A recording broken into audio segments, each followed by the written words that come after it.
नमस्कार दोस्तों, आप सभी का स्वागत है चेतव क्लासेस में। चलिए हम लोग स्टार्ट करते हैं। और उससे पहले मुझे अंदाज़ा है कि शायद आप लोगों को पिछली कक्षा समझ में आया हो। जो पिछला क्लास जो लिए थे बताए थे उसमें बताए थे वैदिक सभ्यता के बारे में। वो पहला क्लास था, उसमें बताए थे वैदिक सभ्यता का काल कब से कब तक था और क्या क्या साक्ष्य, किस किस साक्ष्य के आधार पे हम ये बोल सकते हैं कि ये वैदिक सभ्यता है। वैदिक सभ्यता का परिवेश देखते हैं, अलग अलग विद्वानों के अनुसार अलग अलग बातें कही गई है, जिसमें हम लोग मैक्स मूलर ने आर्यों को मध्य एशिया का निवासी कहा था। वहीं देखते हैं बाल गंगाधर तिलक ने इन्हें आर्कटिक सागर से आए हुए बताते हैं। जबकि हम लोग इसी में एक देखते हैं दयाराम सरस्वती जो समाज सुधारक थे, इन्होंने कहा कि आर्य तिब्बत से आए हैं। तो सबसे पहले 1500 बीसी से लेकर के 600 बीसी तक को वैदिक सभ्यता कहते हैं। अब इसमें दो प्रकार में बांटा गया है। ये मैं आपको इसलिए बताता रहा हूँ कि थोड़ा पीछे से हम रिलेट कर पाएँ, एक समरी को इससे कनेक्ट कर पाएँ कि यहाँ तक कैसे पहुँचे। जो कल का क्लास नहीं किया है उन्हें भी ये थोड़ा सा हेल्प कर जाएगा। अब अगर वैदिक सभ्यता को दो भागों में बांटा गया, पूर्व वैदिक काल और उत्तर वैदिक काल। पूर्व वैदिक को 1500 से लेकर के 1000 तक को पूर्व वैदिक काल, वहीं 1000 से 600 तक के बीसी को उत्तर वैदिक काल के श्रेणी में रखा गया है। जब इसके बारे में और प्राप्त करते हैं कि वैदिक काल का सभ्यता कहाँ से साक्ष्य क्या प्रमाण पर मिलता है, तो हम वहीं पे देखते हैं कि दो प्रकार का एक साहित्यिक स्रोत हम लिख लेते हैं, एक पुरातात्विक स्रोत। पुरातात्विक यानी कि वो ऐसा स्रोत जिसको खोद करके गड्ढे से कुछ उसका ऐतिहासिक स्रोत निकाला गया, उसे ही कहते हैं। और साहित्यिक स्रोत जिसमें लिखित विवरण होता है। पुरातात्विक स्रोत में हम कल देखे थे कि कैसे वहाँ से मृदभांड का प्राप्ति हुआ है। फिर 1400 बीसी में बैगाज कोई का अभिलेख मिलता है। फिर इसी श्रेणी में जब आगे बढ़ते हैं ऐतिहासिक स्रोत में हम लोग जब साहित्यिक स्रोत की बात करते हैं तो साहित्यिक स्रोत में लिखित विवरण का साक्ष्य मिलता है। इस लिखित विवरण में वेद के बारे में कहा गया है। और भारत में वेद 4 प्रकार का माना गया है: ऋग्वेद, यजुर्वेद, सामवेद और अथर्ववेद। वेदों के जो कौन लिखा, इन आखिर वेद को कोई भी तो लिखे होंगे, कोई तो लिखे होंगे। महर्षि कृष्ण द्वैपायन वेद व्यास ने वेद को लिखा। इसी में पढ़ते हैं हम लोग सबसे पहला वेद ऋग्वेद के बारे में पढ़ते हैं। यह एक ऐसा वेद है जो कि भारतीय इतिहास में सबसे प्राचीन का वेद है। भारतीय इतिहास के श्रेणी में रखा जाए तो ये सबसे वेदों में जो 4 प्रकार का वेद है, सबसे प्राचीन वेद है ऋग्वेद। ऋग्वेद में आपको 10 मंडल और 1028 यानी कि 1028 ऋचा मिल जाता है, सूक्त जिसको बोलते हैं सूक्त। अब ये 10 मंडल क्या होता है, हर एक चीज़ का चैप्टर होता है, लगभग 10 चैप्टर है और 1028 सूक्त है। उसमें सूक्त यानी कि मंत्र है इसके अंदर है। इस वेद को पढ़ने वाले को, जो इस वेद को पढ़ते हैं, उसे होत्री कहा गया है। इसी वेद में हम लोग कई मंडल के बारे में भी बात किए। इसी वेद में जब हम पढ़ते हैं तो तीसरा मंडल, जब इसके तीसरे मंडल में हम पढ़ते हैं तो तीसरे मंडल में गायत्री मंत्र का उल्लेख मिलता है, जो कि सूर्य देवता सावित्री को समर्पित है। सूर्य देवता सावित्री को समर्पित किया गया है वेदों से। इसी वेद से हमें आर्यों के बारे में, रहन सहन, राजनीतिक, भगवान के प्रति उसकी निष्ठा, उसके इतिहास के बारे में एक अच्छा साक्ष्य हमें इससे प्राप्त होता है। वहीं हम लोग ऋग्वेद के 7वें मंडल की बात कर लें तो 7वां मंडल में एक युद्ध का साक्ष्य मिलता है, जिससे हम ये कह सकते हैं उस समय के लोग अपने समाज के लिए, एक दूसरे के क्षेत्र के लिए युद्ध भी किया करते होंगे। सुदास एवं दास के बीच में एक युद्ध का वर्णन मिलता है, जो कि पुरुषनी नदी के तट पर लड़ा गया था। पुरुषनी दैट मीन्स रावी नदी। सुदास एवं दास के बीच में लड़ा गया, जिसमें कि सुदास, देखते हैं कि सुदास इस युद्ध को जीतता है। पुरुषनी यानी कि रावी नदी के तट पर लड़ा गया था। ठीक है, तो क्वेश्चन आ सकता है कि दशराग युद्ध किस नदी के तट पर हुआ था?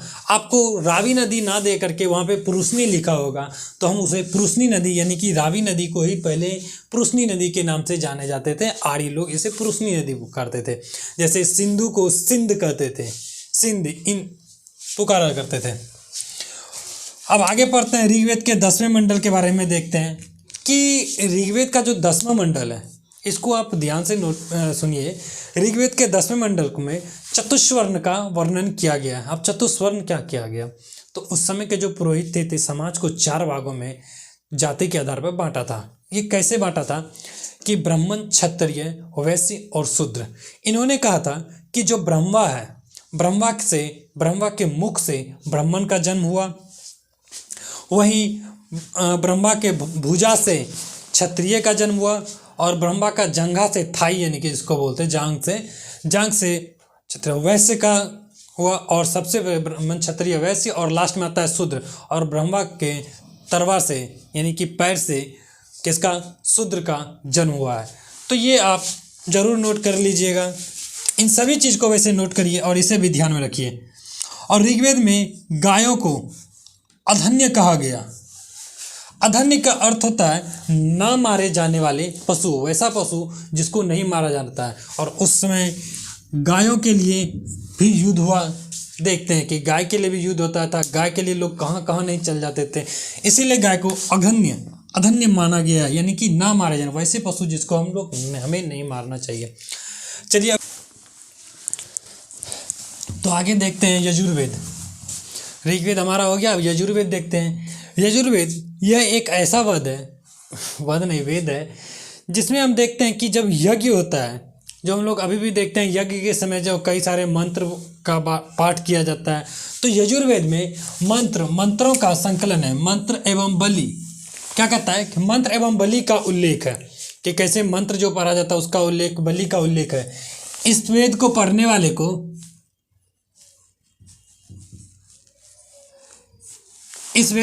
वाले को अध्वर्यु कहते हैं। क्या कहते हैं? अध्वर्यु कहते हैं। किस वेद को? यजुर्वेद को। और हम लोग पढ़े थे ऋग्वेद को पढ़ने वाले को होत्री कहते हैं। यह एक ऐसा वेद है जो कि गद एवं पद दोनों है। आइए अब एक सामवेद के बारे में देखते हैं। सामवेद ऐसे वेद है जब यज्ञ होता है, यज्ञ में कई सारे गान गीत का प्रयोग किया जाता है। तो जो गीत गाते हैं हम लोग सामवेद के समय में, गाए जाने वाले मंत्रों यानी कि गीतों का उल्लेख हमें मिलता है। तो क्या गाए जाने वाले मंत्रों तो नहीं है, गीत गाते हैं कि कई सारे, जैसे कि भगवान सबको अलग अलग, भगवान का जी पूजा होता है तो उसमें अलग अलग हम गीत सुनते हैं, तो वो सामवेद से रिलेटेड है। सामवेद को ही भारतीय संगीत का जनक कहा जाता है। इसमें ही इसी वेद में जो भारत में 7 स्वर है, सारे गामा पादा नी सा, तो ये सारे सातों इसी सामवेद से ही लिया गया है। सामवेद में इसका उल्लेख है। और इसके पढ़ने वाले को, जो इस वेद के मंत्रों को उच्चार करते हैं या पाठ करते हैं, उसको उद्रात्री कहा जाता है। याद रखिएगा, अध्वर्यु, उद्रात्री। अब अगला आता है अथर्ववेद। इस वेद में बहुत ही अच्छा चीज़ है, आप लोगों को भी सीखना है तो जाइए अथर्ववेद को सीखिए। अलग अलग जादू टोना करिए, अपने दोस्तों को पे जादू करिए, ऐसा नहीं करना है, पढ़ने पे ध्यान देना है। तो इस वेद में जादू टोना का साक्ष्य मिलता है। अब जादू टोना सीख गए, कोई फट काला कपड़ा पहनता है नहीं, जादू को देखते हैं कि जादू का काला कपड़ा एकदम काला टिक्का लगा के चल दिया। तो उसी प्रकार से इसमें क्या होता है, अथर्ववेद में जादू टोने का वेद होता है, सीखता है। देखिए ना, काला जादू अगर कुछ होता है अगर, तो उसको सीखने वाला अथर्ववेद को पढ़ता है, अथर्ववेद के सभी मंत्रों को उच्चारण करता है। इसमें 6000 से ज़्यादा ऋचा है और 731 मंत्र का उल्लेख मिलता है। लगभग 731 से ज़्यादा होगा, लेकिन 731 के आसपास ही है।